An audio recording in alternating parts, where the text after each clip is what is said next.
에베소서 5장 15절로 21절까지 말씀을 제가 받들어 읽겠습니다. 그런즉 너희가 어떻게 행할지를 자세히 주의하여 지혜 없는 자같이 하지 말고 오직 지혜 있는 자같이 하여 세월을 아끼라. 때가 악하니라. 그러므로 어리석은 자가 되지 말고 오직 주의 뜻이 무엇인가 이해하라. 술 취하지 말라. 이는 방탕한 것이니 오직 성령으로 충만함을 받으라. 시와 찬송과 신령한 노래들로 서로 화답하며 너희의 마음으로 주께 노래하며 찬송하며 범사의 우리 주 예수 그리스도의 이름으로 항상 아버지 하나님께 감사하며 그리스도를 경외함으로 피차 복종하라. 아멘. 고맙습니다. 어느덧 2017년 한 해가 다 지나가고 새해가 문턱에 와 있습니다. 연말이 되면 우리 모두는 정말 1년이 금방 지나가는구나 그런 생각을 우리 모두가 하게 됩니다. 군대에 있는 아들들이 휴가를 나오면 가끔씩 우리가 그런 말을 하지 않습니까? 또 휴가 나왔네. 그러면 그 아들들이 얼마나 싫어합니까? 군대에 있는 세월들이 그렇게 안 가는데 벌써 제대했냐? 그러면 얼마나 화를 내는지 모릅니다. 인생의 장년이 되고 노년이 되면 지나간 세월들이 한순간이었구나 이런 생각을 다 하게 됩니다.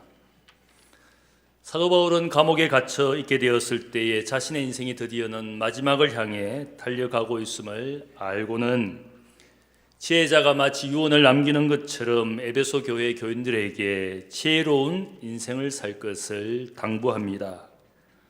지혜로운 삶이라는 것은 한마디로 세월을 아끼는 삶을 그가 말하고 있습니다. 우리가 아는 대로 세상에서 가장 지혜로웠던 사람은 솔로몬 왕이었습니다. 왕이 되고 나서 40년 세월을 살고는 말년에 그는 자신이 살았던 인생 그리고 자신이 살펴보았던 세상의 이치를 보고는 인생의 날을 지혜롭게 살 것을 권면합니다. 그 책이 전도서라는 책입니다.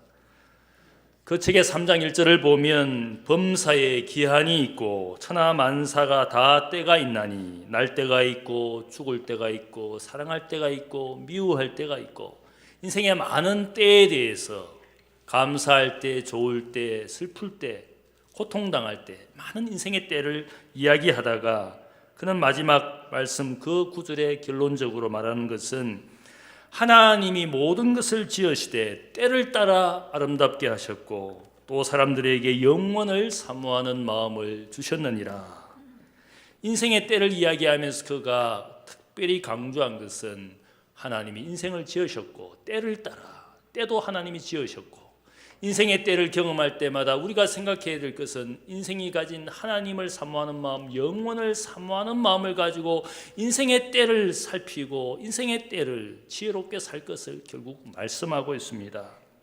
그래서 전도서 마지막 장의 결론은 솔로몬 왕이 이렇게 말합니다. 너는 청년의 때에 너의 창조주를 기억하라. 인생의 공고한 날이 이르기 전에 나는 인생에 아무런 낙이 없다고 생각할 그 해가 가깝기 전에 해와 빛과 달과 별들이 어둡기 전에 비 뒤에 구름이 다시 일어나기 전에 창조주를 기억하라. 이것이 전도서의 결론입니다. 인생의 노년에 인생을 뒤돌아보면서 나는 이제 인생에 아무런 낙도 없고 기쁨도 없구나. 아마 인생의 노년이 되면 그런 생각으로 가득 찬 공허감, 허무함으로 가득 찬 인생들이 얼마나 많습니까?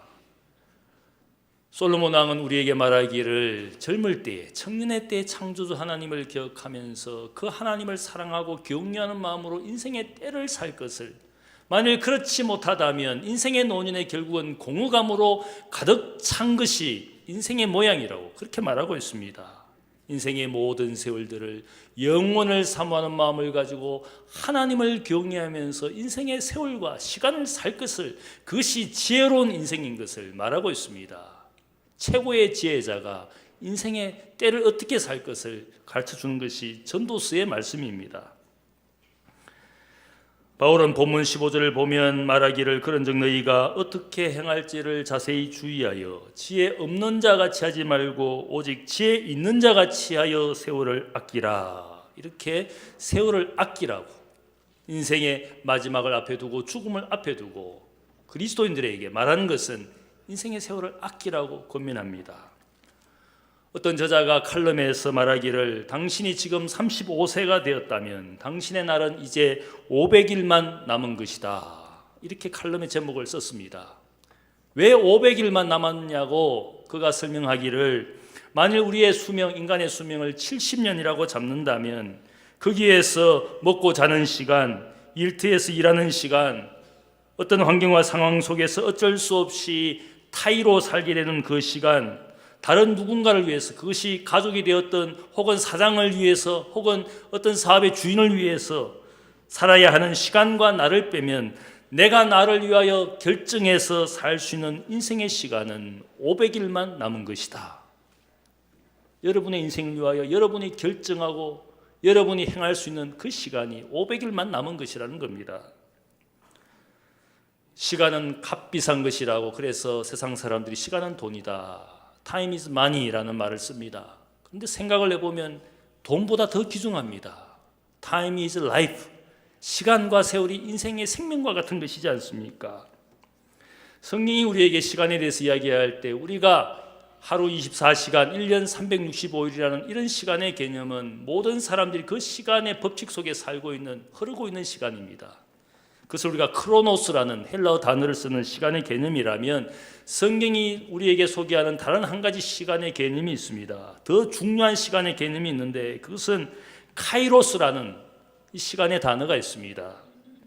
오늘 15절 말씀에서 세월을 아끼라, 세월이라고 번역된 그 헬라어는 카이로스라는 시간의 말입니다. 이 말은 고대 그리스 사람들이 이 단어를 사용할 때 운명과 행운으로 인생에게 주어진 특별한 시간, 주어진 기회를 이야기할 때 이 단어를 사용했습니다.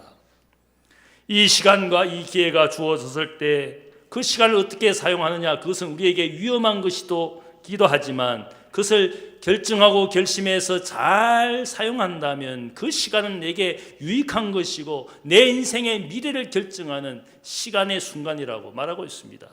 그런 시간을 카이로스라는 말을 사용합니다.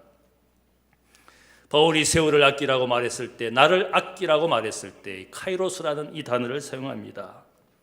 이 단어를 주님께서 요한복음에서 많이 쓰셨습니다. 나의 때가 아직 이르지 아니하였다. 내 시간이 아직 가까이 오지 않았다. 그것은 하나님의 시간, 주님의 때를 이야기하는, 십자가를 지시고 영광을 받으시는 그 특별한 하나님의 구원의 시간을 이야기할 때 카이로스라는 말을 사용했습니다. 바울은 고린도 교회 교인들에게 고린도전서 7장에서 말하기를 너희가 가진 시간은 이제는 때가 단축하여진 시간이다. 우리에게 주어진 인생의 시간, 그리스도인으로 살아가는 시간은 때가 단축하여진 특별한 시간이라는 사실을 알려주고 있습니다. 그래서 종말, 인생과 역사의 마지막을 우리가 기다리면서 사는 종말의 시간으로 카이로스라는 단어를 사용했습니다. 고린도전서 7장 29절을 보면 때가 단축하여진 고로 이후부터 안에 있는 자들은 없는 자같이 살며 우는 자들은 울지 않는 자같이 하며 기쁜 자들은 기쁘지 않은 자같이 하며 매매하는 자들은 없는 자같이 하며 세상 물건을 쓰는 자들은 다 쓰지 못하는 자같이 하라. 세상의 외형은 다 지나감이라.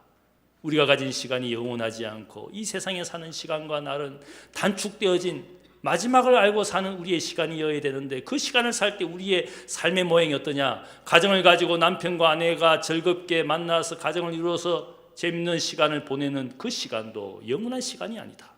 내 자녀와 함께 아름다운 가정을 만들어서 자녀와 혹은 남편과 함께 사는 시간이 즐거운 시간, 그것도 영원하지 않다. 내가 혹은 인생에 좋은 것을 가지게 되어서 기쁜데 그 기쁨도 영원한 것이 아니다. 혹은 인생의 어려운 일과 불행을 만났을 때 고통스럽고 눈물을 흘리는 그 시간도 영원하지 않다. 다 지나가는 것이다.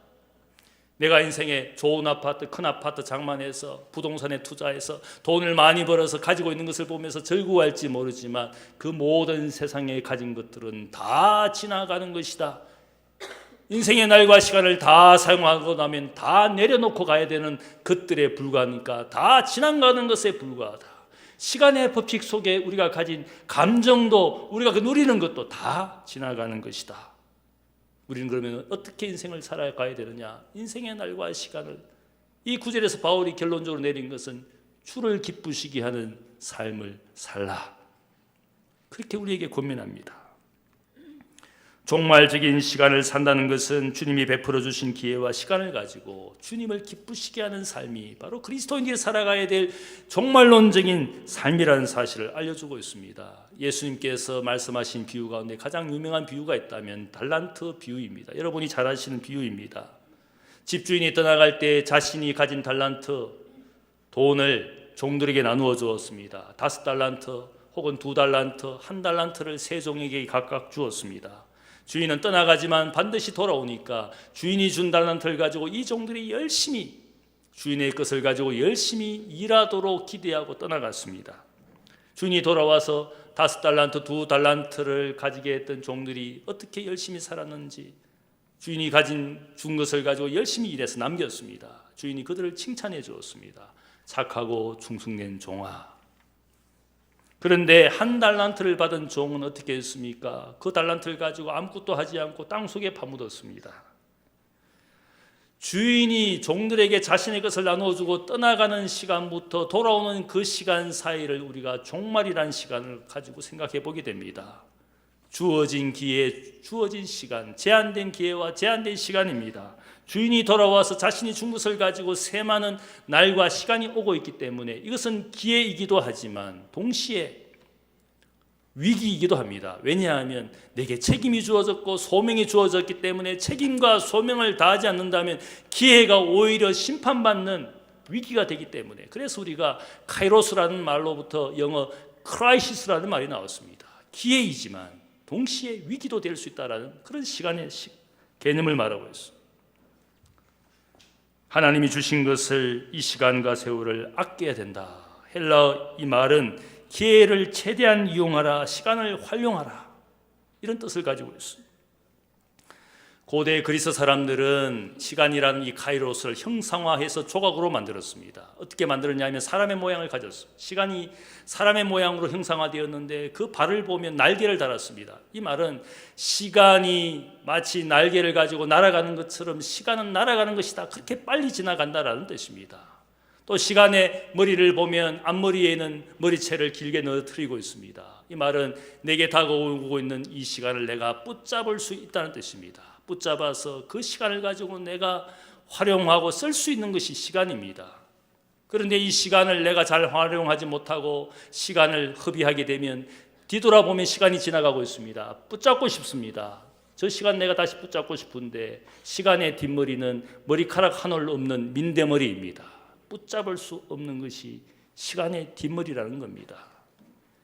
이렇게 형상한 이유가 무엇이겠습니까? 시간은 빨리 지나가니까 그 시간을 내 앞에 다가오고 있으면 내가 붙잡아서 활용할 수 있지만 지나가 버린 시간들은 후회밖에 남는 것이 없고 아무것도 할 수 없는 것이 인생의 시간과 세월이라는 것입니다. 그것을 교훈하고 있습니다. 어떻게 시간을 바르게 쓸 수 있는가? 바울은 17절에 오늘 우리에게 말씀합니다. 그러므로 어리석은 자가 되지 말고 오직 주의 뜻이 무엇인가 이해하라. 이 말은 어리석은 사람은 자신의 뜻대로 인생을 살며 시간과 세월을 보내지만 지혜로운 사람은 주의 뜻을 행하면서 내 뜻이 아니라 주님의 뜻을 행하면서 인생의 세월을 보내는 것이 지혜로운 인생이다, 그 말을 하고 있습니다. 물론 우리가 가진 인간의 뜻 무조건 틀리거나 잘못되었다라는 뜻은 결코 아닙니다. 여러분들 여러 사람들을 보면 선한 마음과 선한 뜻을 가지고 인생을 열심히 정직하게 성실하게 사는 분이 있습니다. 나름대로 시간을 아끼면서 자신에게 주어진 일들 열심히 살아가는 분들이 있습니다. 그런데 그렇게 산다 할지라도 성경이 말하는 시간의 가치는 결코 크로노스, 시간의 법칙 속에 흘러가는 그 시간을 아무리 열심히 살아도 하나님 앞에 그 시간이 가치로운 것은 결코 아닙니다. 왜냐하면 우리가 인생에 많은 시간 세월을 살았다고 해서 누구보다 건강하게 혹은 장수하여 살았다고 해서 하나님 앞에 그 인생이 가치 있는 것이냐? 결코 그렇지 않습니다. 반대로 주어진 인생의 시간과 세월이 수명이 짧았다고 해서 그 인생이 하나님 앞에 가치 없는 인생이었느냐? 결코 그렇지 않습니다. 부유하게 살고 명예를 누리고 혹은 강건하게 살았다고 해서 하나님 앞에 가치 있는 인생이라고 결코 말하지 못합니다. 반대로 가난하게 살고 장애와 병을 가지고 그 인생이 일생 동안 고통과 불행 중에 살았다고 해서 그 인생이 하나님 앞에 무가치한 인생이냐? 결코 그렇지 않습니다. 하나님께서 인생과 그 세월을 판단하는 기준은 카이로스라는 이 시간을 가지고 하나님이 판단합니다. 그리스도인들의 시간과 세월은 어떤 시간입니까? 하나님의 은혜로 주어진 특별한 시간들입니다. 죄인이었던 우리가 전적인 사랑과 은혜 때문에 주어진 그리스도인으로서 하나님의 자녀로 살아가는 시간과 세월을 우리가 가지게 된 겁니다. 이 세월과 시간이 짧았더라도 우리가 하나님 앞에서 주신 시간과 세월을 가지고 하나님의 시간처럼 사용한다면, 혹 인생의 생명이 짧았다 할지라도 그 세월은 가치로운 겁니다. 길게 살았다고, 건강하게 살았다고 가치로운 것이 아니라 1시간을 살고 1년을 살더라도 하나님의 기쁨이 되는 시간을 가지고 살면 그 인생이 가치로운 것이라는 겁니다. 오래 살았다, 건강하게 살았다, 저 인생 복 받았다, 우리는 그렇게 말할지 모르지만 하나님 앞에 그것은 결코 가치로운 인생이라고 말하지 않습니다. 1년을 살다가 가고 혹은 청소년의 시대, 청년의 시대 인생을 살다가 간다 할지라도 그가 하나님의 자녀로 하나님의 기쁨이 되는 1년, 한 달을 살면 하나님 앞에 그 인생이 가치 있는 것이라는 겁니다. 가난하게 살았을지라도 병들어 살았을지라도 그가 하나님의 자녀로 살았다면 그 인생은 하나님 앞에 가치가 있어. 주인으로부터 한 달란트를 받은 종은 자신이 다른 종들에 비해서 적은 달란트를 가지고 있다고 해서 어쩌면 자신이 받은 한 달란트를 경시했을지 모르겠습니다. 그래서 주인을 향한 원망과 불평으로 한 달란트를 가지고 아무것도 하지 않고 그냥 땅에 파묻어 버렸습니다. 주인이 돌아와서 다른 종들을 셈하는 것을 보고 다른 종들이 칭찬받는 것을 보고 마음에 분노가 일어났습니다. 저 종들은 5달란트, 2달란트 적어도 나보다 많은 것을 가지고 있기에 칭찬받은 것이 아닌가? 나보다 더 나은 인생이니까 하나님이 칭찬해 주신 것이 아닌가? 어쩌면 그 종들이 칭찬받는 것을 보고 더욱더 분노에 사로잡혔습니다. 드디어 자신을 셈할 때 그가 어떻게 말합니까? 주인이여, 당신은 굳은 사람이라 심지 않은 데서 거두고 해치지 않은 데서 모으는 줄을 내가 알았으므로 내가 당신을 두려워하여 나가서 당신의 달란트를 내가 땅에 감추어 두었나이다. 보소서, 당신의 달란트를 받으소서. 이게 그냥 간단한 대답이 아닙니다. 여기에는 원망과 불평과 분노가 있는 대답이었어. 자신이 받은 것은 미미하고 당신 주인은 원칙주의자이고 터프하고 무자비하고 그렇지만 능력이 많으니까 내가 구태여 일하지 않아도 당신은 모든 것을 거둘 수 있는, 모을 수 있는, 할 수 있는 분이지 않습니까? 이 말은, 이 대답은 결코 평안한 마음으로 대답한 게 아닙니다. 주인을 두려워하면서도 주인에 대한 원망이 있습니다. 불평이 있습니다. 자기 정당화의 마음이 있고 드리려는 자기의 모순적인 삶을 살았던 자신에 대한 자기 변명이 거기에 가득합니다. 그가 어떻게 소리 질렀습니까? 당신의 달란트이지 않습니까? 왜 내 인생을 이렇게 만들었습니까? 왜 이것밖에 주지 않았습니까? 왜 나를 병들게 했습니까? 왜 나를 일생토록 가난하게 했습니까? 당신은 능력이 많은데 왜 내 인생을 이렇게 만든 겁니까? 그런 원망과 분노가 우리 마음에 가득하지 않습니까? 저 사람 나보다 왜 저렇게 평생 잘 삽니까? 부를 대물림하고 나는 가난을 대물림하고, 저 사람 저렇게 건강하게 살고 있는데 인격을 보면 엉망진창인데 나는 그래서 선한 마음 가지고 살고 있는데 나는 왜 이렇게 병들어 살고 있습니까? 우리 가정은 대대로 신앙의 가정, 믿음의 가정인데 왜 우리는 세상에 살아가는 우리의 모양이 이것밖에 되지 않는 겁니까? 당신은 능력이 많은데 당신의 달란트를 왜 이것밖에 주지 않았습니까? 단지 한 달란트 받은 인생이라고 생각하면서 종은 주인에게 항변하고 분노하고, 그러면서도 주인의 심판도 두려워하면서 자기 합리와 자기 모순 속에서 항변하고 있어. 모든 것이 당신 때문입니다. 내 인생이 이렇게 된 것 하나님 때문이고 교회 때문이고 목사 때문이고 다른 사람 때문이고 자기 인생 이렇게 살고 있는 것 다 남의 탓이라고 드디어는 당신의 달란트 당신이 거두어 가소서. 이런 종을 향하여 주인이 어떻게 말합니까? 악하고 게으른 종아, 나는 심지 않은 데서 거두고 해치지 않은 데서 모으는 줄로 너가 알았느냐? 종은 주인의 능력은 분명히 잘 알았습니다. 구태여 그가 없더라도 종은 모든 것을 주인은 모든 것을 할 수 있는 능력이 많은 전능하신 하나님, 전능하신 예수 그리스도라는 사실을 잘 알고 있습니다. 그런데 여기에 주인이 종에게 한 말의 뜻이 무엇입니까? 너는 능력은 알았지만, 나의 능력은 알았지만 나의 선한 뜻과 선한 마음을 너가 오해하였다.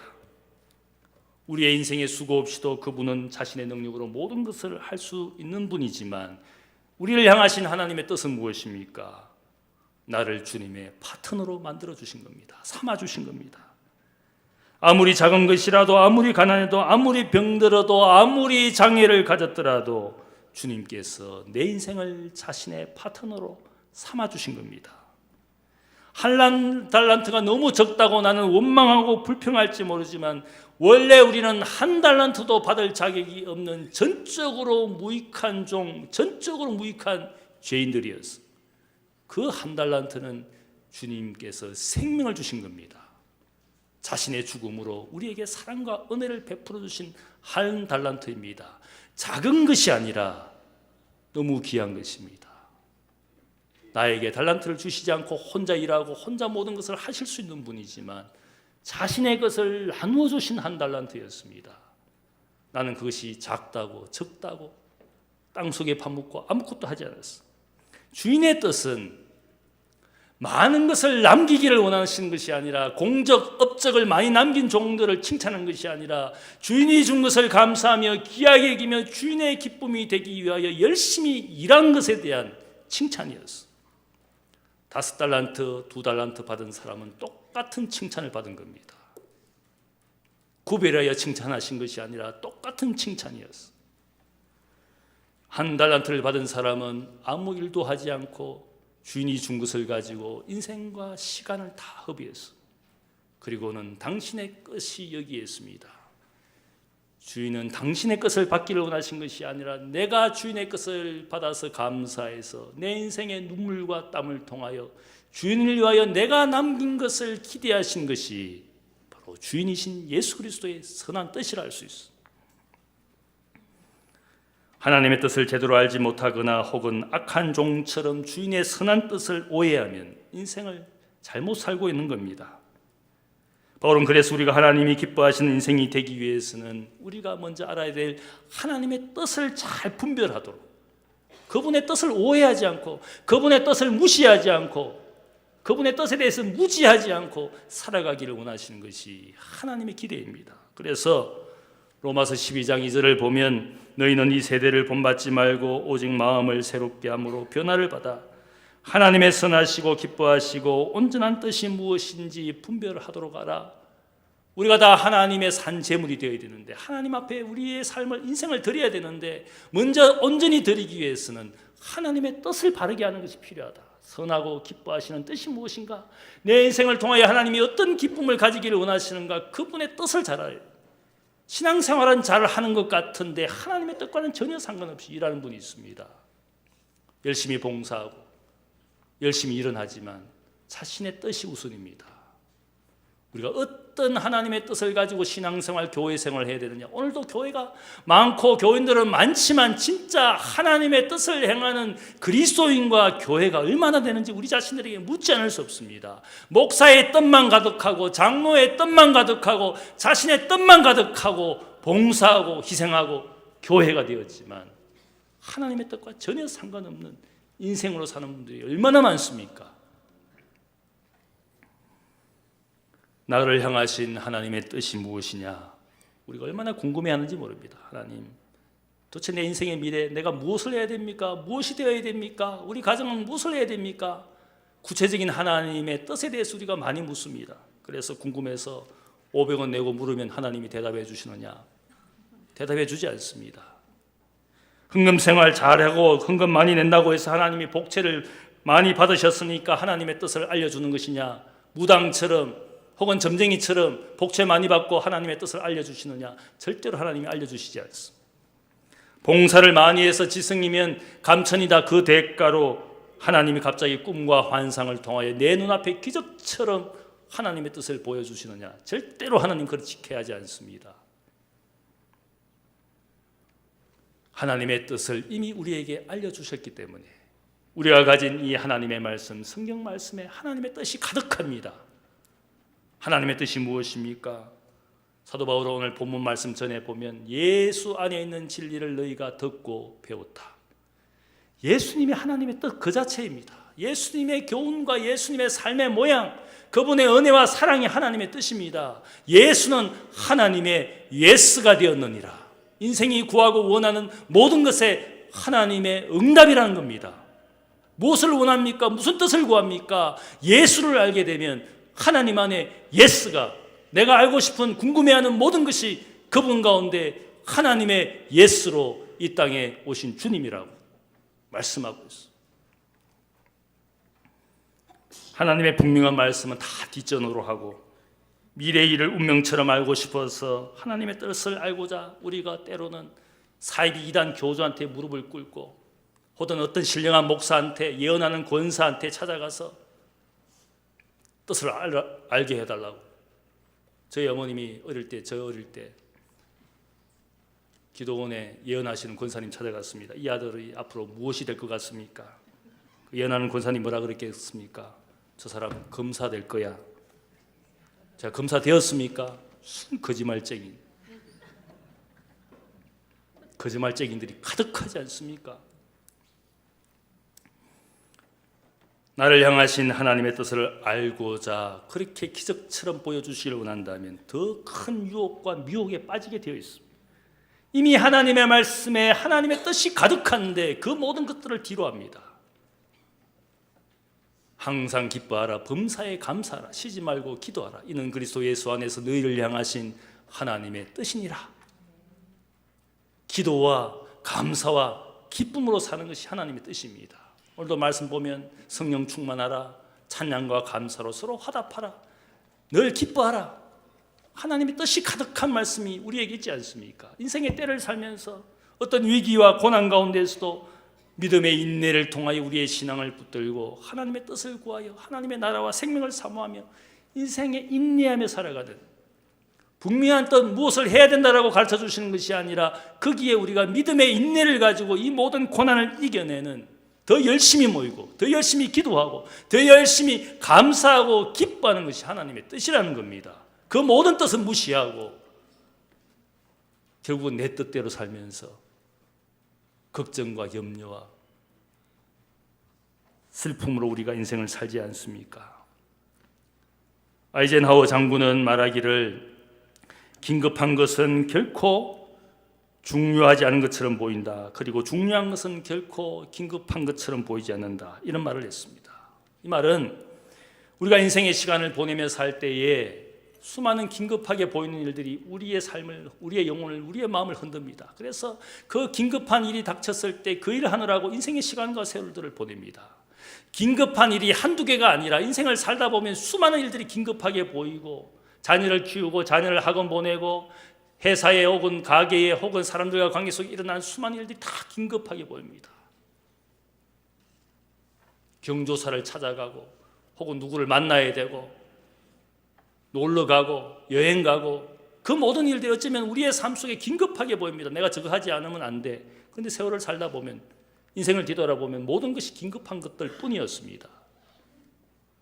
그런데 진짜 우리가 그것이 긴급한 일들이라고 생각을 하고 살았지만 나중에 뒤돌아보면 뭐라 그럽니까? 그때는 그것이 긴급하게 보였지만 그것이 결코 내 인생을 그렇게 살도록 할 만큼 결코 중요한 것은 아니었다.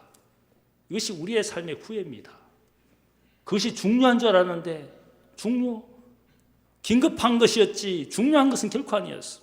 그래서 어떤 분이 그런 이야기를 합니다. 우리는 긴급한 것의 폭정 아래, 지배 아래 살고 있는 어리석은 인생일 뿐이다.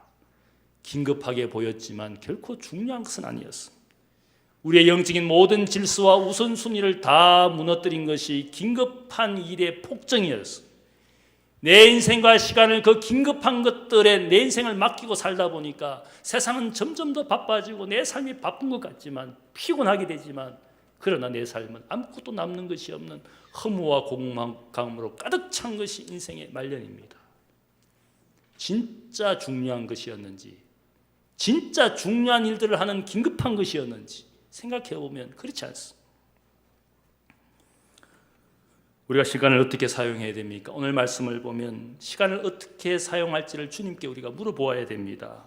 주의 뜻이 무엇인가 이해하라. 이 말씀은 시간과 세월과 인생의 주이신 주인께 물어보아야 된다는 겁니다. 내가 이 시간과 세월을 어떻게 살아야 될지.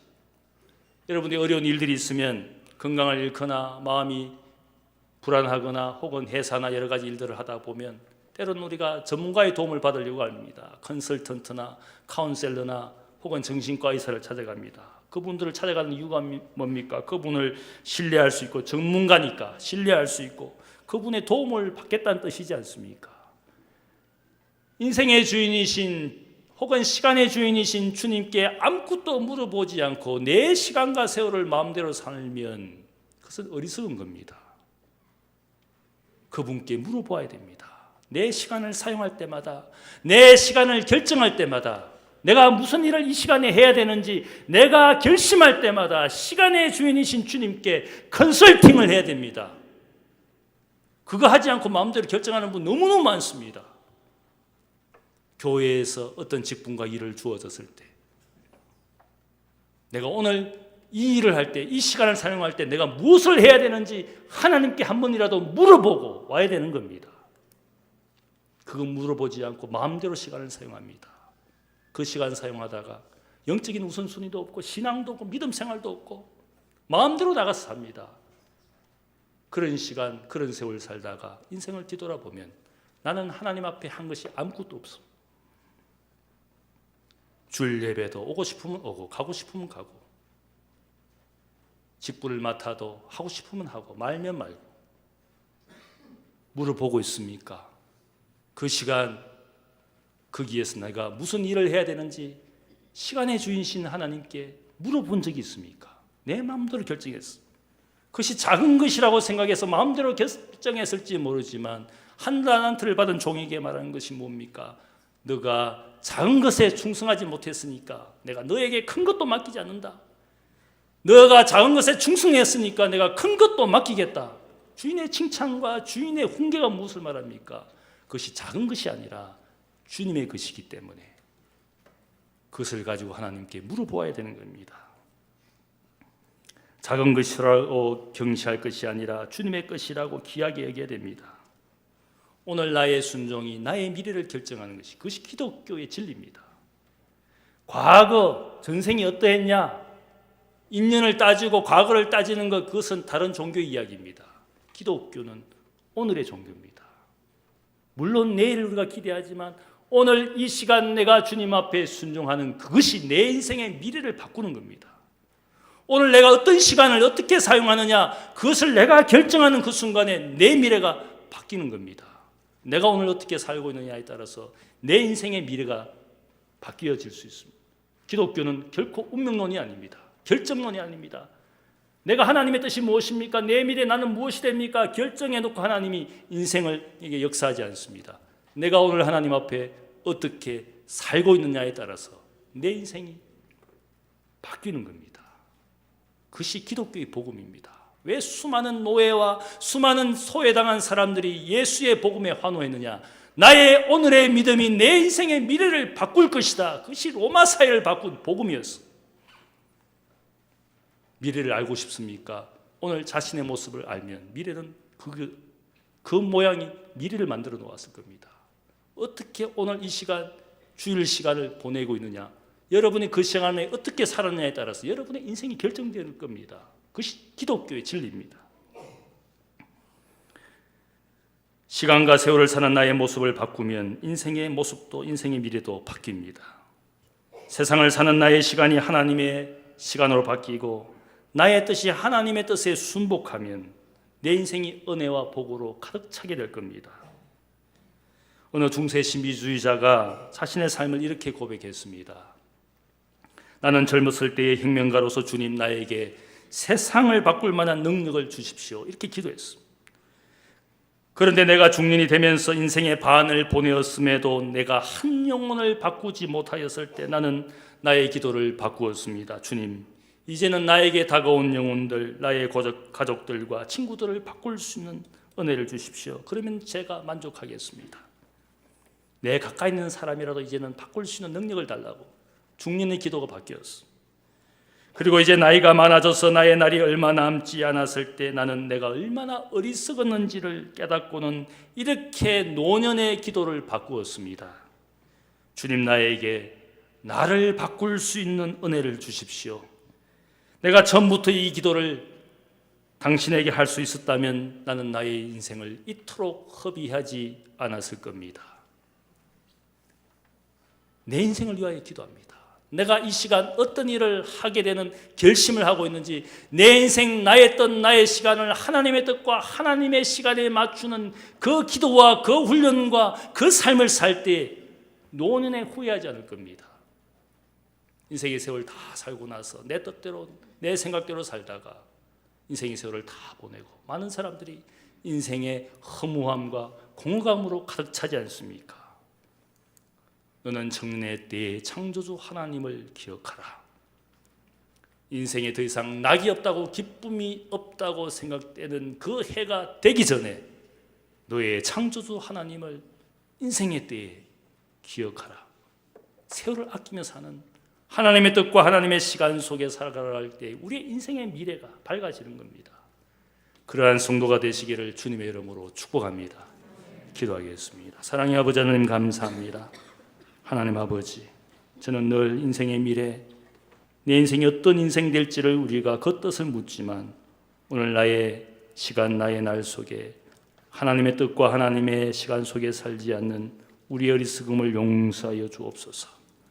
나의 작은 시간이 작은 것이 아니라 하나님 주시는 귀중한 시간, 귀중한 날임을 고백합니다. 나의 것이, 나의 인생이 이렇다고 원망하고 분노하지만 그러나 주님, 자신의 생명과 자신의 죽음으로 주신 주의 것임을 고백합니다. 가질 자격이 없는 인생들이지만 주님의 것을 주셨사오니 그것을 귀하게 여겨 오늘 이 시간 주의 뜻에 순복하여 살아가는 저를 모두가 되게 하여 주옵소서.